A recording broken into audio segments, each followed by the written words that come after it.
있을 것입니다. 청년이 살아야 가정이 살고 교회가 살고 직장이 살고 나라가 삽니다. 그래서 청년을 살려야 합니다. 오늘 설교 제목은 그래서 청년아 일어나라로 정해서 함께 은혜를 나누고자 합니다. 어느 교회에 그 어느 누구보다도 몸을 사리지 않고 열심히 교회에 봉사하는 젊은 청년, 대학생이 있었습니다. 그 청년을 보면서 하나님을 위해서 무언가 큰 일을 할 사람이라고 다들 칭찬이 자자했습니다. 그러던 어느 날 이 청년에게 애인이 생겼습니다. 그때부터 교회 일에 시큰둥한 반응을 보일 뿐만 아니라 예배도 빠지기가 일쑤였습니다. 청년의 애인은 지독한 무신론자에다가 공공연히 하나님께 대한 비난을 쏟아내는 그런 여자였습니다. 그런데도 이 청년은 그 여자의 미모에 반해서 신앙이고 뭐고 다 이렇게 내팽개쳐 버렸습니다. 담당 목사님이 가서 믿음으로 살아야 한다 그렇게 권면을 해도 또 친구들이 찾아가서 아무리 설득을 해도 소용이 없었습니다. 그러다가 아예 교회에 완전히 발길을 끊어버렸습니다. 한술 더 떠서 그는 우리 집이 하나님을 믿으면은 결혼을 하지 않겠다고 하니까 그 사람이 우리 식구가 되고 나면은 그때 우리 모든 가족이 교회를 나가면 되지 않겠느냐라고 하면서 부모님에게까지 교회를 나가지 말라 그렇게 이야기를 한 것입니다. 부모는 아들이 잘 될 수만 있다면 이라고 여기며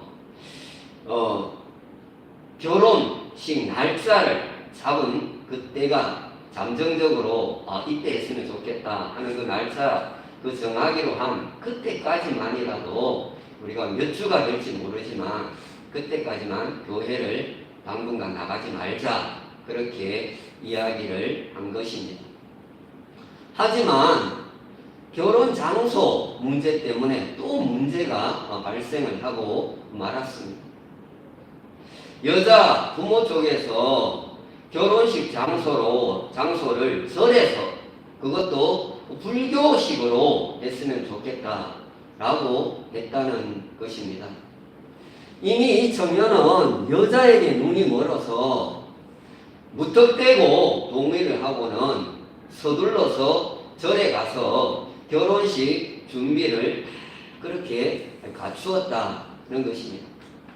더 큰 문제는 그 지경이 될 때까지 부모는 단 한 번도 제동을 걸지를 않았다라는 것입니다. 맹목적으로 자녀를 사랑을 했던 것입니다. 마침내 올 것이 오고야 말았습니다. 결혼식을 하루 앞둔 전날 밤에 그 청년은 갑자기 복통을 호소하며 괴로워하더니만 그만 그대로 죽고 말았다는 것입니다. 집안이 풍비박산이 난 것은 두말할 필요도 없었습니다. 자, 이런 사건, 이런 일이 있고 난 후에 아마 부모는 한 3가지 정도의 반응을 보였으리라 그렇게 짐작이 되어집니다. 첫 번째는 하나님에 대한 원망이 생길 수가 있었을 것입니다. 하나님께서 벌을 내려서 하나님께서 징계를 하셔서 이런 상황이 되었다 그렇게 생각을 할 수 있기 때문인 것입니다. 두 번째는 자식에 대한 안타까움이 생길 수가 있습니다. 어쩌자고 영적 분별력을 잃고 주님을 떠나서 그렇게 살다가 결국에는 죽음에 이르게 되었느냐 하는 그런 안타까움이 있을 수가 있는 것입니다. 마지막 세 번째는 부모로서 자식을 제대로 살피지 못한 것에 대한 후회가 생길 수가 있었을 것입니다. 자식이 아무리 영적 분별을 잃고 그렇게 잘못된 길로 가더라도 부모로서 정신을 똑바로 차리고 신앙으로 살아가도록 이끌어 주었다면 이런 일이 발생하지 않았을 텐데 하는 후회가 생길 수가 있는 것입니다. 여러분, 어긋난 사랑은 진정한 사랑이 아닙니다. 또한 부모로서 자식을 위해서는 무엇이든지 다 해줄 수 있다라고 여기지만 자식을 살려낼 수는 없는 것입니다. 잘못된 사랑이 가져다 준 비극이라고 할 수가 있다는 것. 요즘 시대에 청년으로 살아간다라고 하는 것은 너무나도 힘듭니다. 공감을 하는 그런 부분입니다. 청년들을 가리켜서 현존하는 미래다 그렇게 말들을 하지만 현 상황만 놓고 보면은 암울하기까지 합니다. 청년들에 대해서 붙여진 이름들이 참 많이 있습니다. 이태백, 20대 태반이 백수다는 말이죠. 청년 실신, 청년 실업자 플러스 신용 불량자라는 뜻입니다. 칠포 세대 등등의 정말 비관적인 그런 말들이 난무를 합니다. 취업, 결혼, 출산을 포기하면은 삼포 세대라고 합니다. 여기에다가 인간관계에 내 집 마련을 포기를 하면은 오포 세대라고 합니다. 거기에다가 더 나아가서 꿈과 희망마저 포기를 하면 칠포 세대가 됩니다. 청년들이 칠포 세대라고 하는 것을 우리는 피부로 느끼고 살아갑니다. 그래서 정부 탓, 또 사회 탓, 가정 탓을 할 수가 있을 것입니다. 부모 잘못 만나서, 이런 정부 밑에서 살아서, 이런 사회에서 살아서 그렇게 탓을 할 수가 있을 거예요. 그러면서 오무에 빠져 있습니다.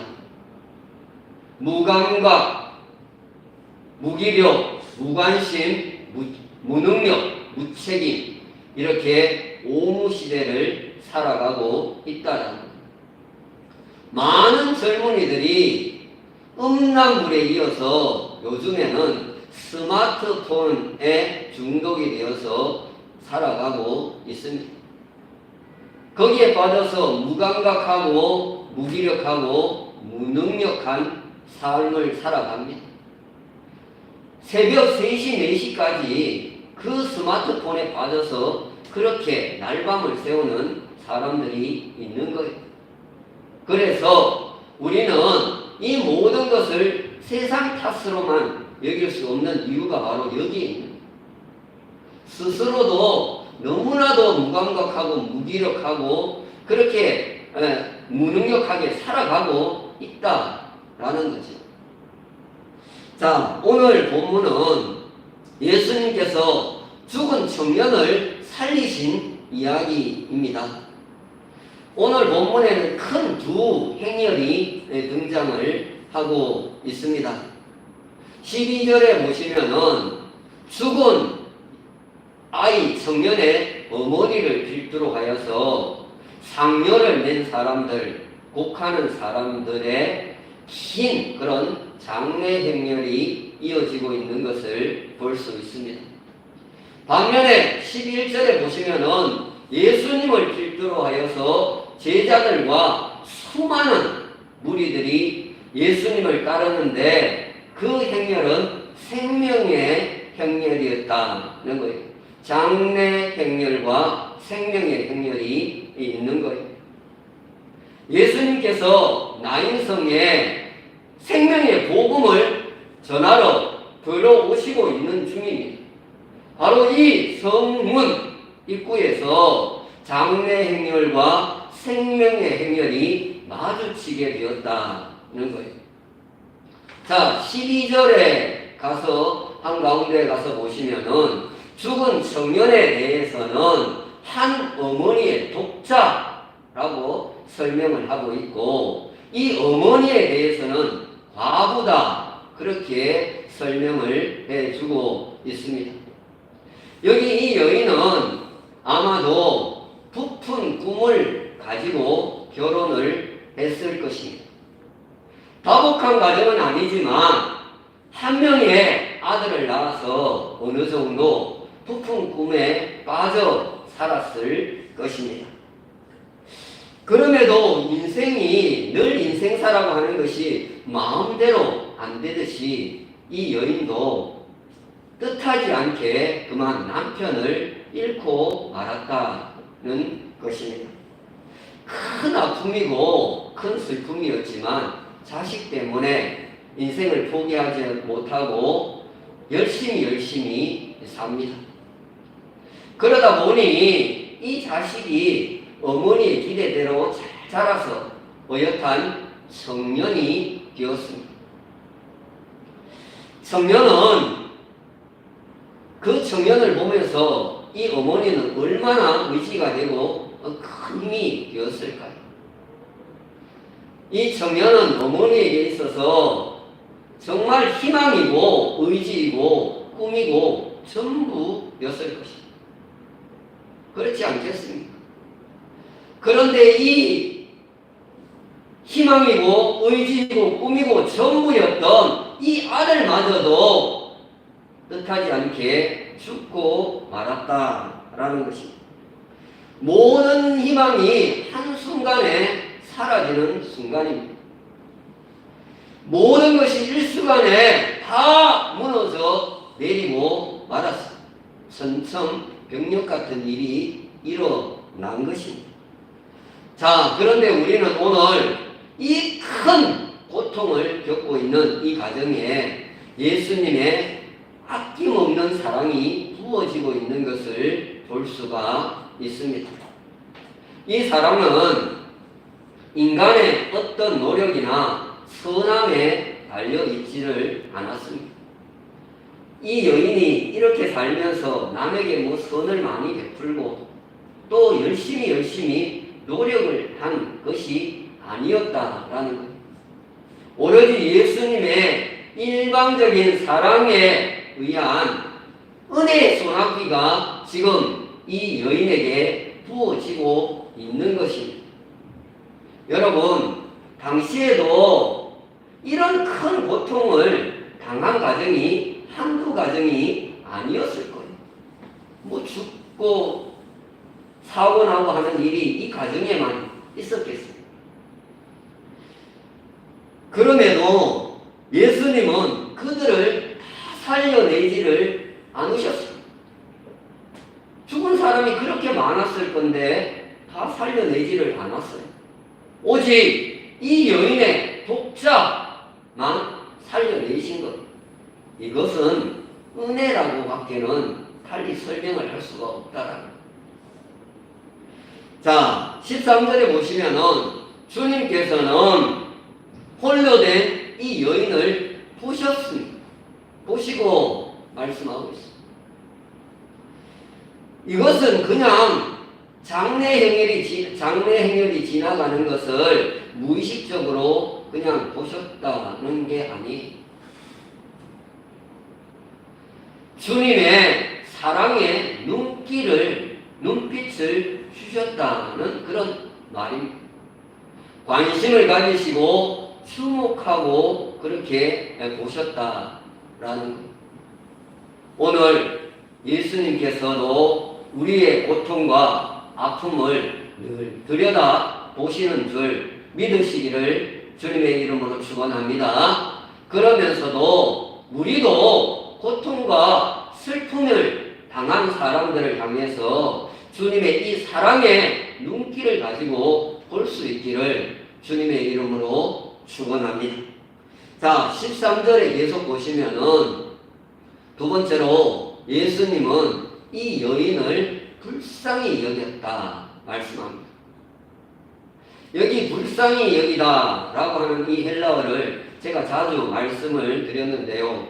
스플랑크니조마이라고 하는 이 스플랑크니조마이라고 하는 이 단어는 애간장이 끓다, 창자가 끊어질 것 같다는 그런 표현입니다. 주님께서 그녀를 불쌍히 여기셨다라고 하는 이것은 사랑의 감정, 사랑의 마음을 가지고 그녀를 대했다는 그런 말씀입니다. 지금 예수님은 이 여인의 아픔과 고통에 대해서 깊은 연민을 가지고 크게 공감을 하고 계셨다라는 것.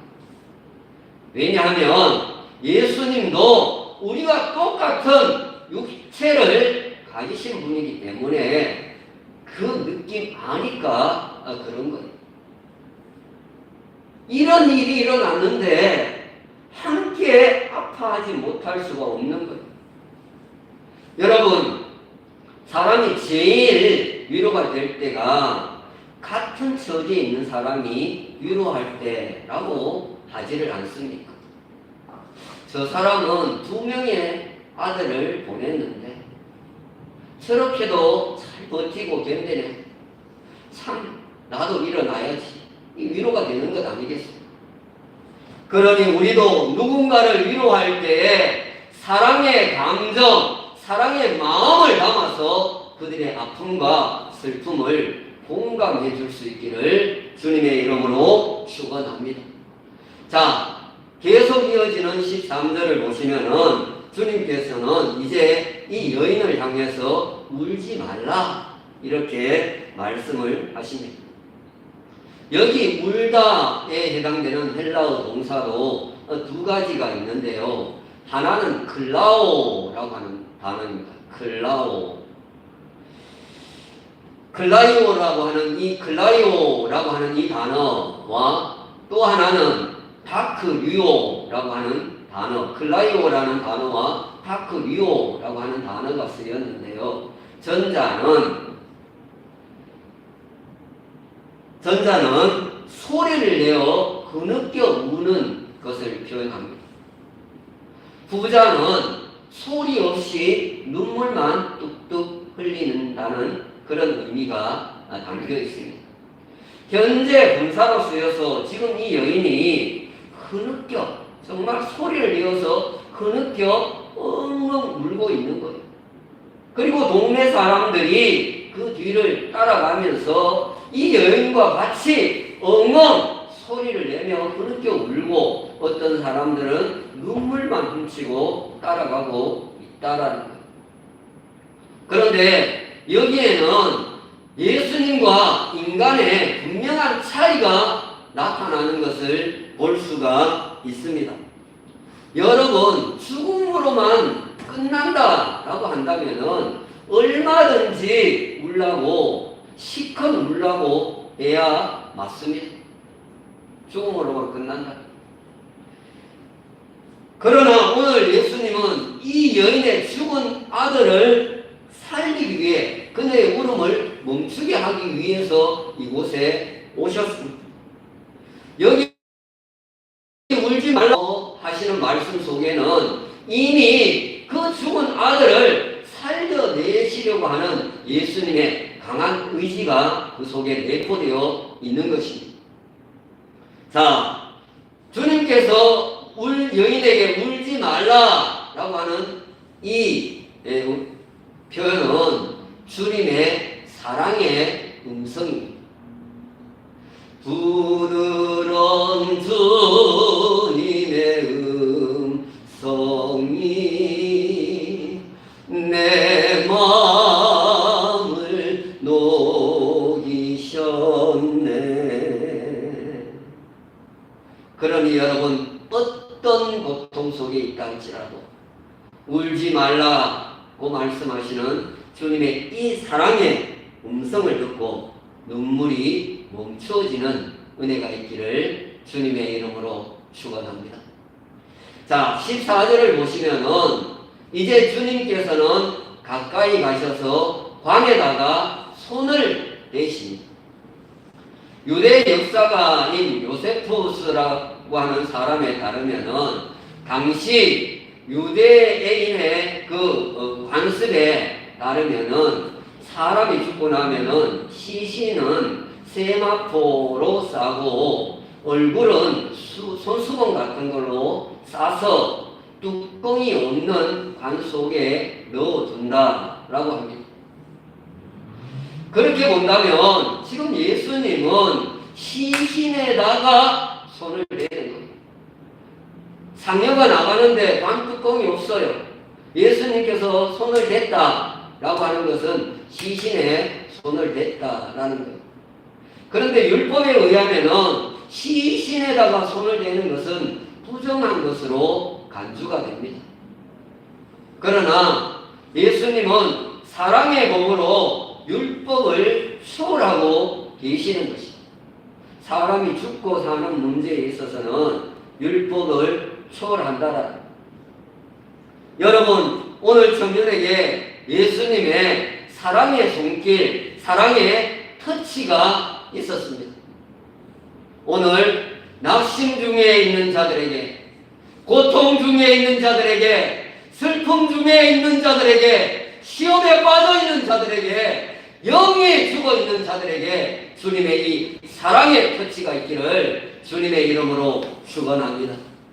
자, 그런 다음 14절 한가운데부터 보시면은 예수님께서는 죽은 자를 향해서 이렇게 외치십니다. 청년아, 내가 네게 말하노니 일어나라! 말씀을 하고 계십니다. 지금 예수님은 마치 잠자는 자를 깨우듯이 말씀을 하고 있다라. 그러면 그가 주님의 말씀에 즉각 순종할 것처럼 지금 이야기를 하고 있는 것입니다.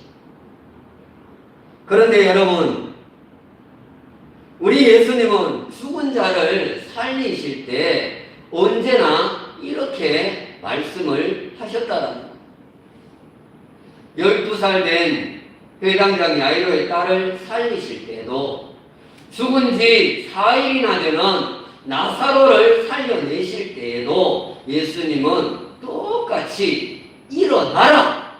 라고 명령을 하셨다는 것입니다.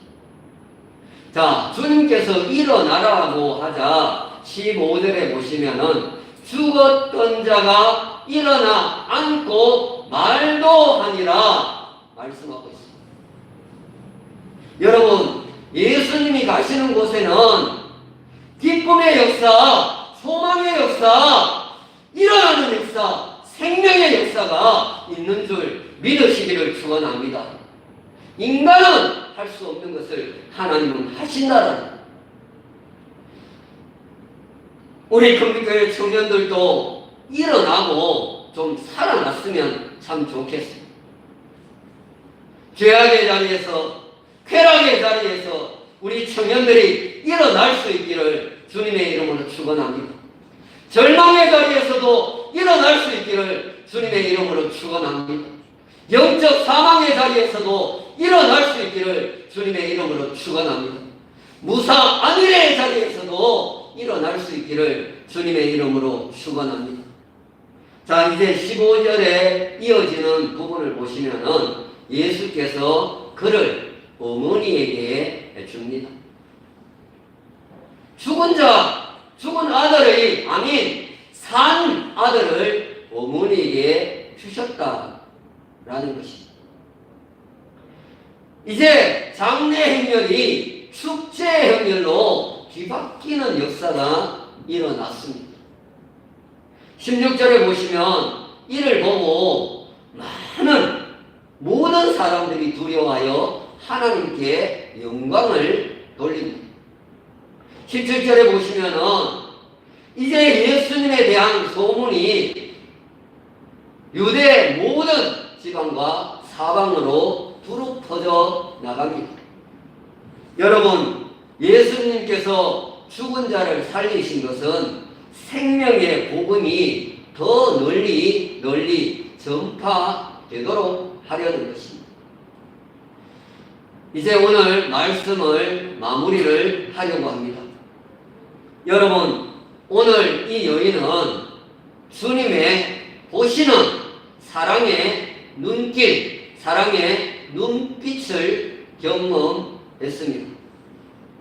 또한 이 여인은 주님이 불쌍히 여기시는 사랑의 감정, 사랑의 느낌을 경험했습니다.